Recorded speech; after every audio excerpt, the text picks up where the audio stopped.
First breakup ஞாபகத்தில் இருக்குல்ல? First விவரம் தெரிஞ்சதுக்கப்புறம் பட்ட அசிங்கம் ஞாபகத்தில் இருக்குல்ல? பொண்ணு பார்க்கும்போதோ மாப்பிள்ளை பார்க்கும்போதோ நம்மளை ஃபஸ்ட்டு ரிஜெக்ட் பண்ண தருணம் ஞாபகத்தில் இருக்குல்ல? கல்யாணம் நடந்தபோது நம்ம என்டையர் குடும்பமும் நம்மளை எதிர்த்து நின்று கேள்வி கேட்டது, அசிங்கப்படுத்தினது ஞாபகத்தில் இருக்குல்ல? டிவோர்ஸ் நடந்தது ஞாபகத்தில் இருக்குல்ல? அந்த டிவோர்ஸ் நடந்துட்டு இருக்கும் போது என்டையர் ப்ராசஸில் நம்ம அசிங்கப்பட்டது ஞாபகத்தில் இருக்குல்ல? அந்த டிவோர்ஸ் நடக்கும்போது கோர்ட்டு வாசல் நின்று குமுறி அழுதது ஞாபகத்தில் இருக்குல்ல? நம்மளுக்கு பிடிச்சவங்க நம்மளை விட்டு போகும்போது ஞாபகத்தில் இருக்குல்ல?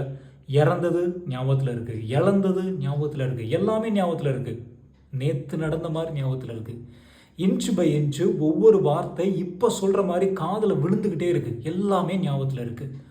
அப்புறம் எப்படி காலம் எல்லாத்தையும் மறக்கடிச்சிடும் அப்படிங்கிறாங்க? தப்பா ரைட்டா? காலம் எப்படி எல்லாத்தையும் மறக்கடிச்சிடும் அப்படிங்கிறாங்க?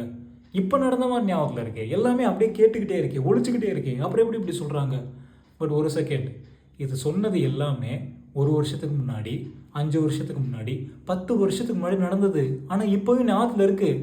10 வருஷத்துக்கு முன்னாடி இது நடக்கும்போது இனிமேல் இந்த வாழ்க்கையே வேணான்னு நினச்சவன் இப்போ 10 வருஷம் கழித்து பார்க்கும்போது இப்போ வாழ்ந்துட்டு இருக்கேன்.